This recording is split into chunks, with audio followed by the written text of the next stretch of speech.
మీ ఏం IT AI job అయితే join next it challenge. Job తెచ్చుకోండి, 5 లక్షలు తీసుకోండి.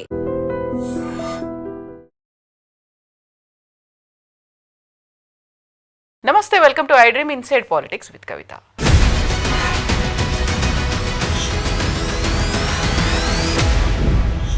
జూబ్లీ హిల్స్ ఉప ఎన్నికకు సంబంధించి అభ్యర్థుల ఎంపిక దాదాపుగా ఖరారైపోయింది. ఇక పోలింగ్ మాత్రమే మిగిలింది. క్యాంపెయినింగ్లో పార్టీలు, అభ్యర్థులు, లీడర్లు, క్యాడర్లు అంతా బిజీగా గడుపుతున్నారు. యాక్చువల్గా జూబ్లీ హిల్స్ ముఖ చిత్రం ఎలా ఉంది? మనతో పాటుగా ఉన్నారు సీనియర్ జర్నలిస్ట్ సాయి శేఖర్ గారు. హలో అండి, నమస్తే. సో జూబ్లీ హిల్స్ ముఖ చిత్రం ఎలా ఉంది అంటే ఏం చెప్తారు మీరు? అసలు జూబ్లీ హిల్స్కి ఈ జూబ్లీ హిల్స్ అనేది ఎప్పుడు ఏర్పడింది అనే దగ్గర నుంచి మొదలు పెడదాం. ఇవాళ నేను ఒక పత్రికలో చూశాను, నేను that was a very interesting story.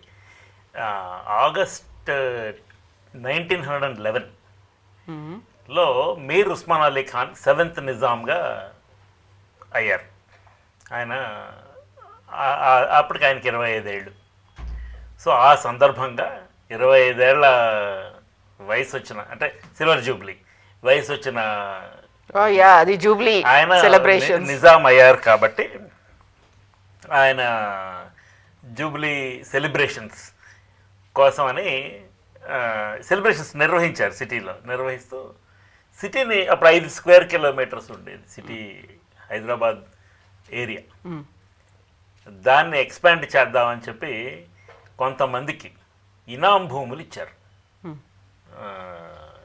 ఈ కొండల్లో ఇనాం భూములు ఇస్తే ఆ ఇనాం భూములు ఎక్కడంతా కొండలు గుట్టలును ఏమీ కట్టుకోవడానికి వీలు లేదు.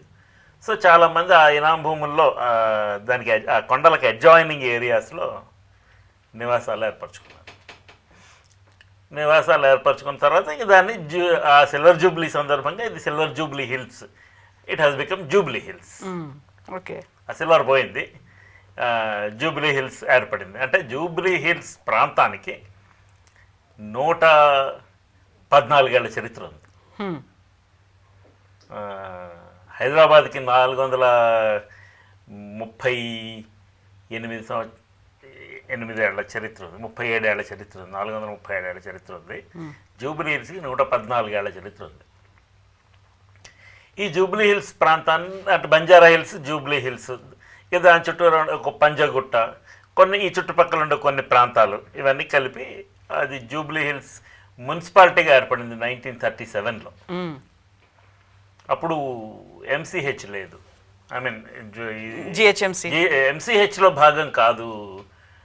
జిహెచ్ఎంసీ రాజశేఖర రెడ్డి గారు వచ్చిన తర్వాత అయింది. మున్సిపల్ కార్పొరేషన్ ఆఫ్ హైదరాబాద్లో భాగం కాదు Jubilee hills when it was formed as a municipality. ఆ తర్వాత 1950లో అంటే ఇండియా అండ్ హైదరాబాద్ ఇండిపెండెంట్ అయిపోయిన తర్వాత 1950లో జూబ్లీ హిల్స్ మున్సిపాలిటీని మున్సిపల్ కార్పొరేషన్ ఆఫ్ హైదరాబాద్లో కలిపేశారు, ఎంసీహెచ్లో భాగంగా చేశారు. చేసిన తర్వాత 52లో మొదటిసారిగా ఎన్నికలు జరిగాయి. అప్పుడు సోమాజిగూడ నియోజకవర్గం ఉండేది. అప్పుడు సోమాజిగూడ నియోజకవర్గానికి ఎన్నికలు జరిగినాయి. ఆ తర్వాత 56లో ఆంధ్రప్రదేశ్ ఏర్పడింది. తెలంగాణ, ఆంధ్ర జిల్లాలన్నీ కలిపి ఉమ్మడి మద్రాసు నుంచి సెపరేట్ అయిన ఆంధ్ర రాష్ట్రం 53లో ఏర్పడితే ఆ భాగాన్ని, తెలంగాణ భాగాన్ని కలిపి అంటే నిజాం స్టేట్. మళ్ళీ దాంట్లో భాషా ప్రయుక్త రాష్ట్రాలు చేశారు కదా. అప్పుడు బళ్ళారి, ఈ గుల్బర్గా, బీదర్, రాయచూర్ ఇవన్నీ నిజాం ఏరియాలో ఉన్నా కానీ మొత్తానికి వాటన్నింటినీ అవి డిఫరెంట్ స్టేట్, కర్ణాటక ప్రాంతంలోకి వెళ్ళిపోయాయి. నాందేడ్ అది మహారాష్ట్రలోకి వెళ్ళిపోయింది.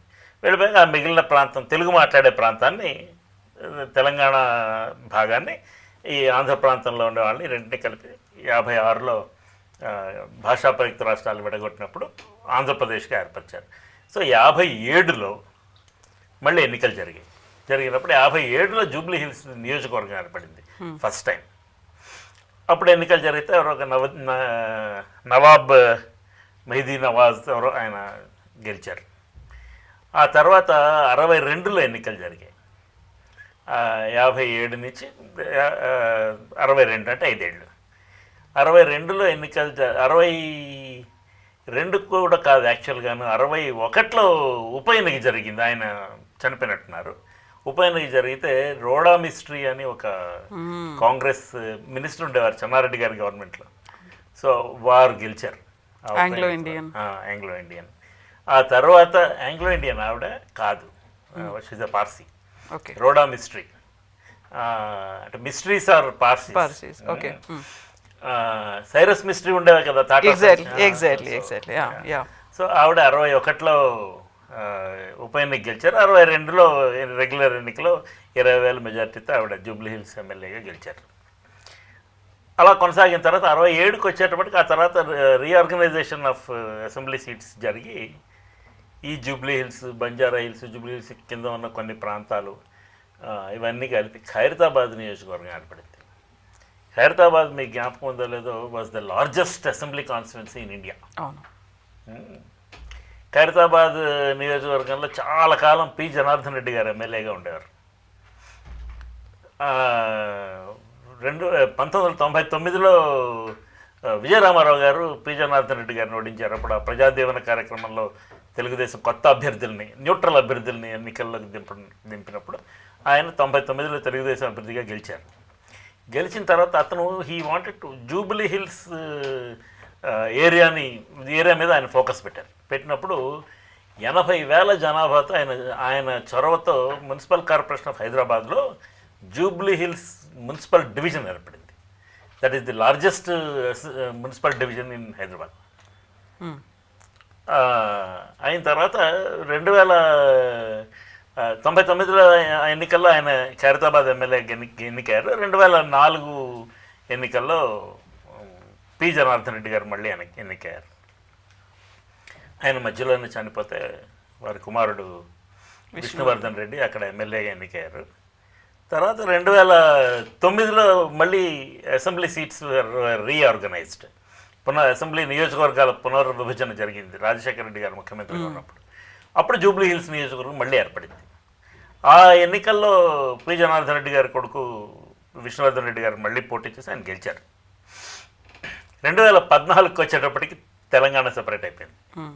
అంటే ఎన్నికలు ఆంధ్రప్రదేశ్లో జరిగాయి, బట్ తెలంగాణ సీట్లు సెపరేట్గా, ఆంధ్ర సీట్లు సెపరేట్గా కన్సిడర్ చేసి రెండింటిని వేరు రాష్ట్రాలుగా పరిగణిస్తామని ముందే అనౌన్స్ చేశారు. 2014లో అంతవరకు తెలుగుదేశం పార్టీలో వీర విధేయుడిగా ఉండి తెలుగుదేశం పార్టీ నగరాధ్యక్షుడిగా చేసి ఇలాంటివన్నీ చేసిన మాగంటి గోపీనాథ్ గారు గెలిచారు అక్కడ. గెలిచిన తర్వాత ఆయన బీఆర్ఎస్లో జాయిన్ అయిన తర్వాత అంటే 14 నుంచి ఆయన ఎమ్మెల్యే. మళ్ళీ 2018లో అసెంబ్లీ ఎన్నికలు జరిగినప్పుడు గోపీనాథ్ గారు బీఆర్ఎస్ క్యాండిడేట్గా పోటీ చేశారు, గెలిచారు. 23లో ఎన్నికలు జరిగినప్పుడు BRS as a party last power, but 39 మంది శాసనసభ్యులు గెలిచారు. వాళ్ళలో గోపీనాథ్ గారు వరుస పెట్టి 3 సార్లు గెలిచారు. హ్యాట్రిక్ అయింది. సో ఆయన అనారోగ్య కారణాల వల్ల ఇటీవల చనిపోతే బీఆర్ఎస్ ఆయన వైఫ్ సునీత గారిని క్యాండిడేట్గా నిలబెట్టారు. ఇది ప్రస్తుతం అండ్ కాంగ్రెస్ పార్టీ చాలా పర్మిటేషన్స్ అండ్ కాంబినేషన్స్ వేసుకొని వర్కౌట్ చేసుకొని 2023 ఎన్నికల్లో ఎంఐఎం క్యాండిడేట్గా పోటీ చేసిన నవీన్ యాదవ్ గారిని ఇప్పుడు ఆయన కాంగ్రెస్ పార్టీలో చేరితే కాంగ్రెస్ పార్టీ అభ్యర్థిగా ఎన్నికల్లో కాంగ్రెస్ పార్టీని నిలబెట్టింది. బీజేపీ అభ్యర్థి అనేది ఎవరనేది ఇంకా తేలలేదు. దీపక్ రెడ్డి దీపక్ రెడ్డి అనే అన్ని నిలబెడతారని దాదాపుగా ఖరారైనట్టుగానే చెప్పుకుంటున్నారు. ప్రస్తుతానికి అది జూబ్లీ హిల్స్ పరిస్థితి.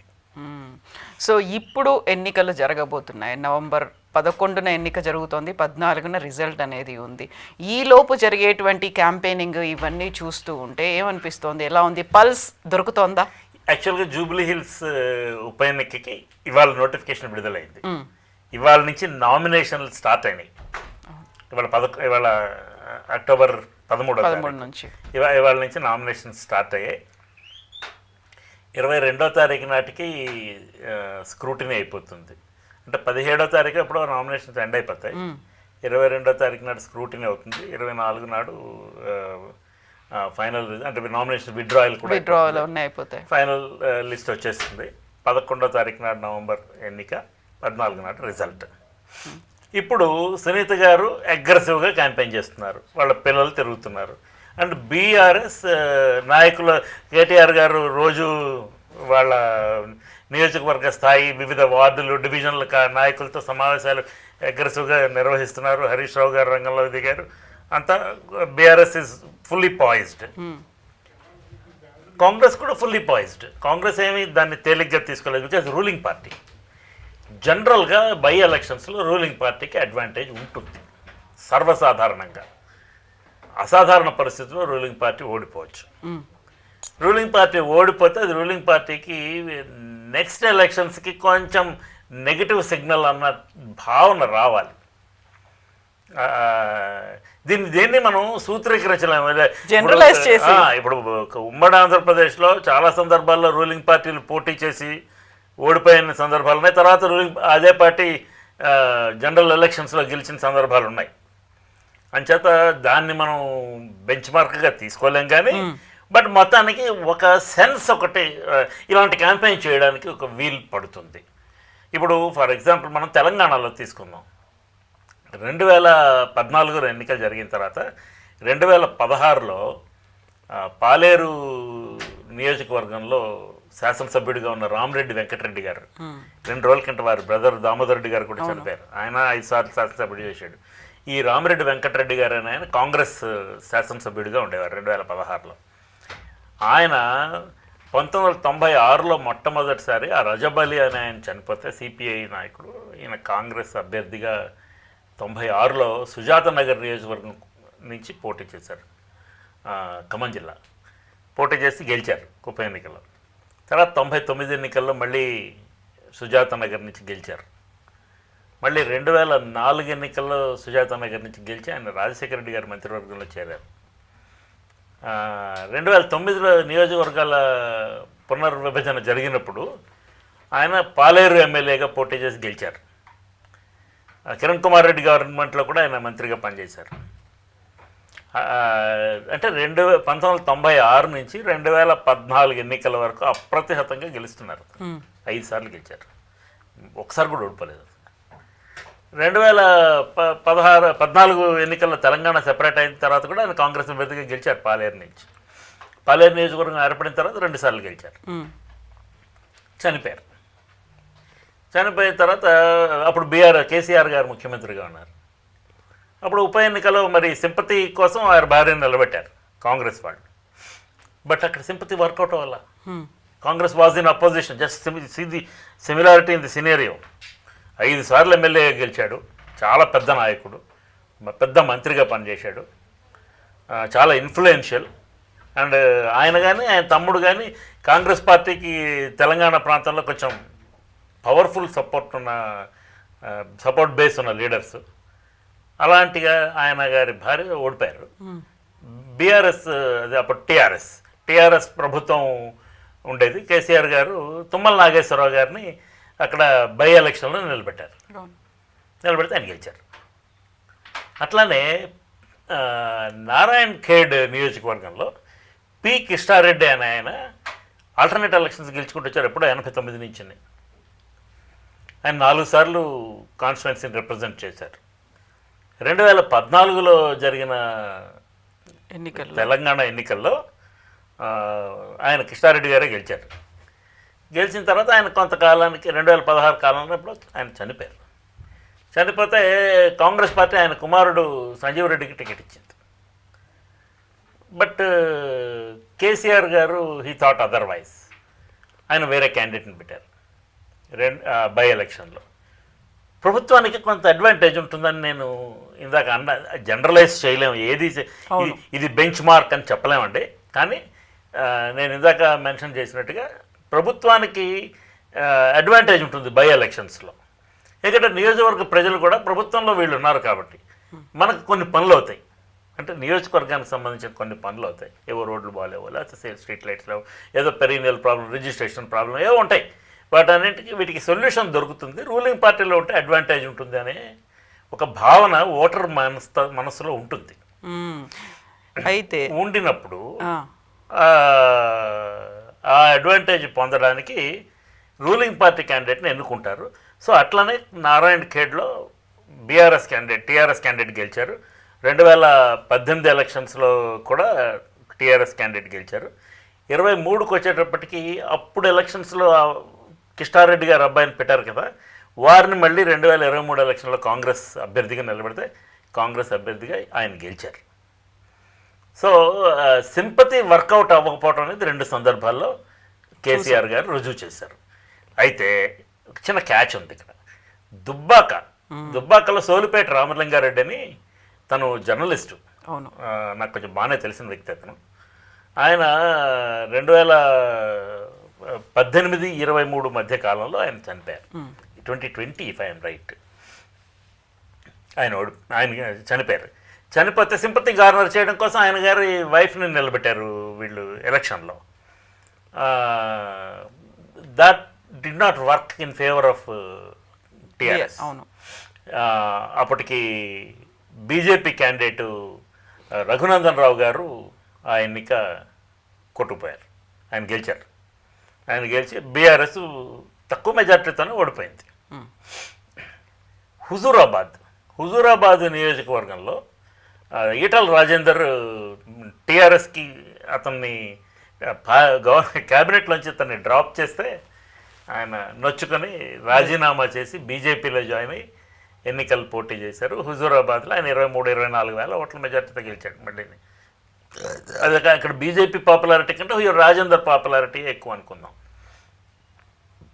దాంట్లో వేరే అనుమానం ఏం లేదు. సో అక్కడ రూలింగ్ పార్టీ మళ్ళీ ఓడిపోయింది.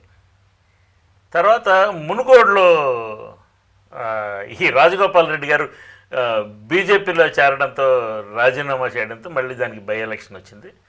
వచ్చినప్పుడు పోటీ చేస్తే టీఆర్ఎస్ సర్వశక్తులు ఒడ్డి 10,000 ఓట్లతో బయటపడ్డారు. ఒక్కదానికి ఎలక్షన్ జరిగితే మొత్తం అందరు మంత్రులు, ముఖ్యమంత్రి అందరూ వెళ్ళారు ప్రచారానికి. వెళితే 10,000 ఓట్లతో బయటపడ్డారు. సో బై ఎలక్షన్స్లో డిఫరెంట్ ప్యాటర్న్ ఉంటుంది. ఇప్పుడు అయితే నాగార్జున సాగర్లో నోముల నరసింహ గారు సిపిఎం లీడర్. ఆయన ఎప్పటి నుంచో బాగా పాపులర్ లీడర్. అతను నకరేకల్ నియోజకవర్గం నుంచి ఆయన శాసనసభ్యుడిగా ఉండేవాడు. ఈ శాసనసభ నియోజకవర్గాల రీఆర్గనైజేషన్లో ఆయన నాగార్జున సాగర్ నుంచి పోటీ చేశారు. టీఆర్ఎస్ అభ్యర్థిగా గెలిచారు. ఆయన మధ్యలో చనిపోతే ఆయన కుమారుడు పోటీ చేసి ఆయన గెలిచాడు. అదొకటి టీఆర్ఎస్ మళ్ళీ గెలిచింది. అక్కడ సింపతి వర్క్ అయిందా అంటే సింపతి కంటే నోముల నరసింహయ్య పాపులారిటీ అనుకోండి. బట్ నాగార్జున సాగర్లో ఆల్రెడీ జానారెడ్డి గారు ఒక పెద్ద స్టాల్వర్ట్గా ఉండేను ఆ కాలంలో. సో అక్కడ but that was a foregone conclusion. Nomula Bhagat అని ఆయన గెలుస్తారనేది ఎలక్షన్ టైంకే అర్థమైపోయింది. జానారెడ్డి గారు కూడా తన సర్వశక్తులు ఏం ఒడ్డి పోరాడలేదు అక్కడ. బట్ మళ్ళీ తర్వాత ఎలక్షన్స్ జరిగినప్పుడు మరి వాళ్ళ అబ్బాయి గెలిచారు కదా ఈ మధ్యన మన 23 ఎలక్షన్స్లోని. సో ఈ సింపతి ఫ్యాక్టర్ని గార్నర్ చేసుకుందాం అనేది సాధ్యం కాదు అని కేసీఆర్ గారే రుజువు చేశారు. సో ఇప్పుడు ఎలా సాధ్యం అవుతుందో నాకు తెలియదు. మరి గోపీనాథ్ ఫ్యామిలీ, గోపీనాథ్ 3 సార్లు వరుస పెట్టి గెలిచారు. Is a very popular leader there. వారి ఫ్యామిలీకి ఆ సింపతి ఉంటే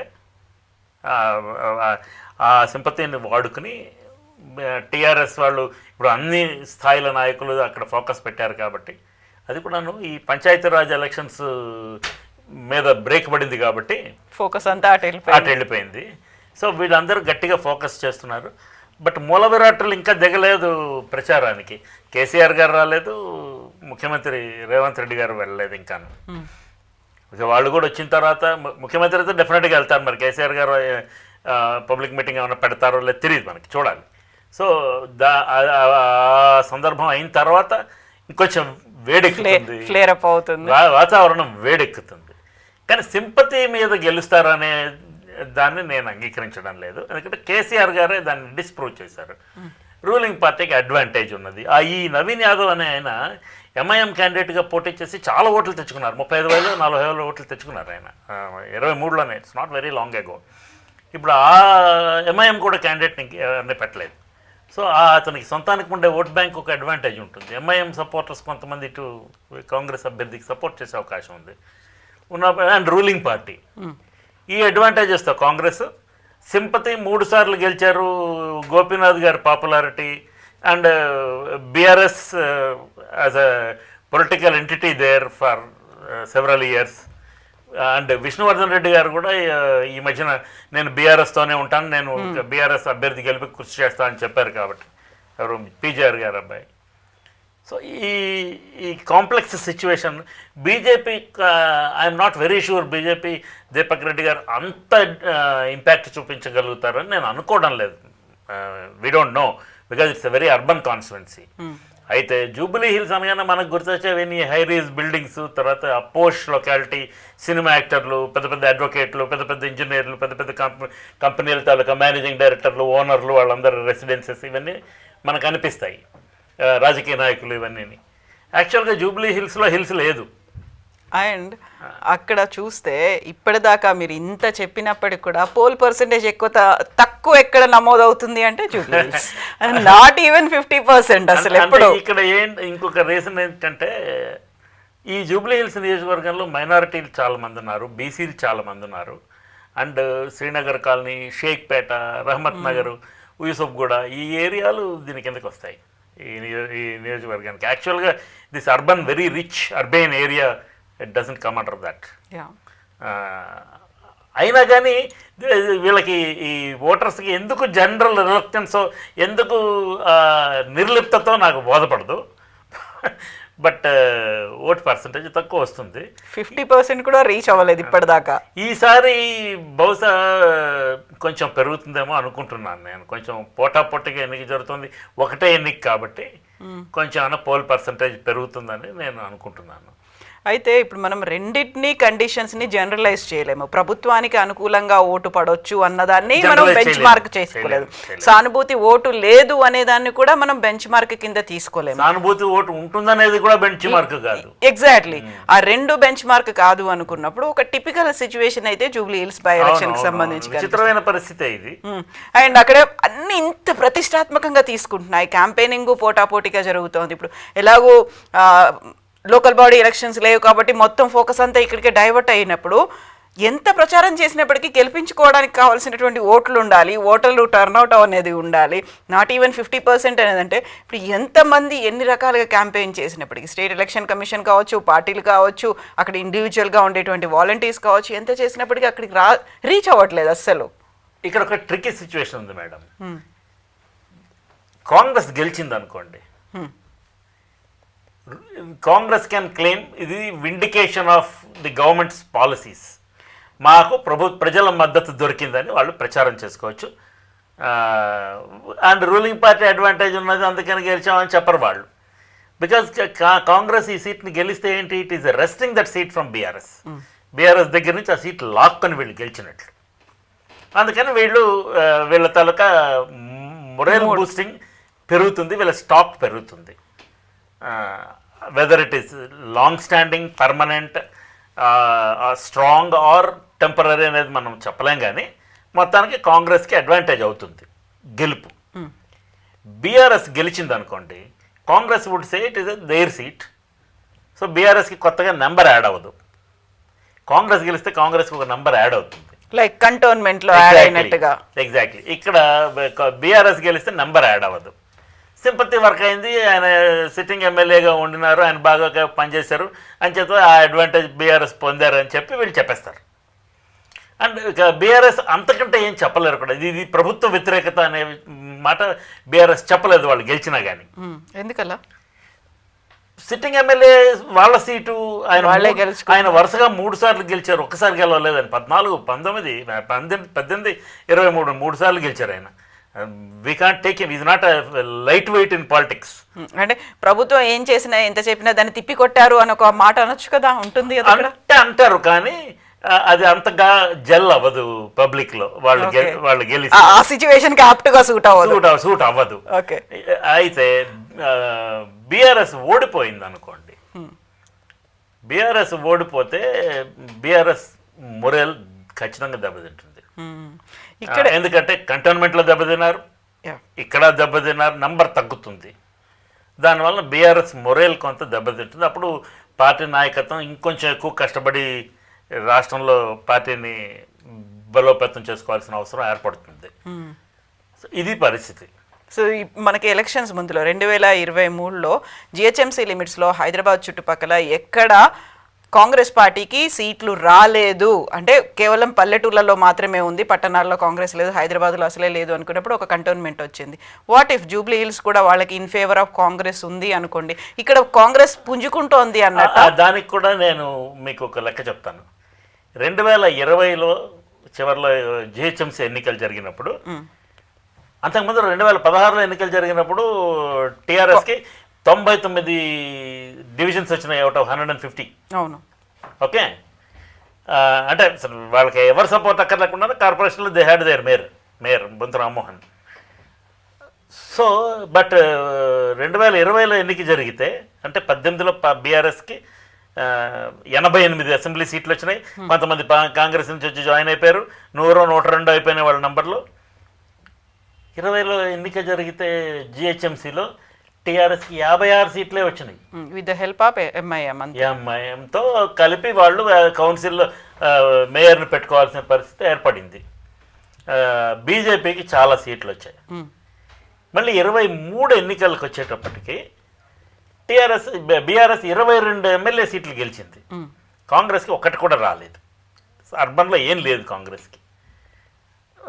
కానీ మళ్ళీ 2024లో పార్లమెంట్ ఎలక్షన్స్ జరిగినప్పుడు సికింద్రాబాద్ బీజేపీ గెలిచింది, మల్కాజ్గిరి బీజేపీ గెలిచింది, చేవెళ్ళ బీజేపీ గెలిచింది, హైదరాబాద్ కాన్స్టిట్యున్సీ ఎట్లాగో ఎంఐఎం రిజర్వ్డ్ అనుకోండి, అక్కడ ఆయన రాసి పెట్టేశారు, అక్కడ ఆయన గెలిచాడు. సో ఇప్పుడు మరి ఇది ప్రాతిపదిక అయితే ఇక్కడ బీజేపీ గెలవాలి, హైయెస్ట్ స్కోర్ వచ్చింది కాబట్టి. అండ్ పోయిన ఎలక్షన్ జరుగుతున్న లేక జరగబోయే ఎన్నికకి బెంచ్ మార్క్ అయ్యేటైతే బీఆర్ఎస్కి పార్లమెంట్ ఎలక్షన్స్లో 16% ఓట్లు వచ్చాయి. బీఆర్ఎస్కి పార్లమెంట్ ఎలక్షన్స్లో 0 సీట్లు వచ్చాయి. బీఆర్ఎస్ లేదా ఇక్కడ. ఇప్పుడు తీవ్రమైన పోటాపోటీ ముఖాముఖి పోటీ అనుకున్నా కూడా ఎవరెవరి మధ్య అంటే for record purpose we will write it as the triangular contest అనుకోండి. కానీ ప్రధాన పోటీ కాంగ్రెస్కి టీఆర్ఎస్కి బీఆర్ఎస్కి మధ్యనే కదా. అంచేత పోయిన ఎలక్షన్ ఈ ఎలక్షన్కి బెంచ్ మార్క్ అవ్వదు. అసెంబ్లీ సీట్లు దీనికి బెంచ్ మార్క్ అవ్వవు. పార్లమెంట్ సీట్లు వీళ్ళకి ఒకటి కూడా రాలేదు. అంచేత అలా బెంచ్ మార్క్ అవ్వవు. ఏ ఎలక్షన్కి ఆ ఎలక్షన్. దేని క్వాలిటీ దానిది, దేని లక్షణాలు దానివి, దాని physical properties, chemical properties, political properties are different and they are unique to each constituency. దేనికదే ప్రత్యేకం. అంతే అంతే. సో ఇది ఈ సస్పెన్స్ కావచ్చు, లేకపోతే మీరు చెప్పినట్టుగా ఒక ట్రిక్కీ అండ్ టిపికల్ సిచ్యువేషన్ అనేది మనకు November 14th మాత్రమే తెలుస్తుంది. ఈలోపు ఇంకా మనం కూడా మాట్లాడతాం. ఇంకా చాలా రోజులు డెవలప్మెంట్స్ ఉంటాయి. ఇంకా కరెక్ట్గా నెల రోజులు ఉంది. అవును, ఇవాళ 13వ తారీఖు, వచ్చే నెల 14వ తారీఖు వరకు నెల రోజులు టైం ఉంది. We can discuss this. Yes అండి, thank you so much. Thank you. నిజంగా ప్రస్తుతం ఉన్నటువంటి సమాజం దేనికి ప్రయారిటీ ఇస్తుంది? ఆర్థిక సంబంధాల చుట్టూ మాత్రమే తిరుగుతుంది. మళ్ళీ ఎన్నికలంగానే చాలా విరక్తి కలుగుతాం. మంచి అనిపిస్తుంది కదా, లేడీస్ కూడా ఛాలెంజింగ్ జాబ్స్ చేసినప్పుడు చాలా బాగుంటది. ట్రాఫిక్ అసిస్టెంట్స్ గా నియమించిన ట్రాన్స్జెండర్స్ అందరితో సాల్యూట్ చేయించుకుంటున్నారు. ఫుడ్ డెలివరీ ఇవ్వటానికి వెళ్ళినటువంటి డెలివరీ బాయ్ అనిల్ పై కళ్ళ ముందు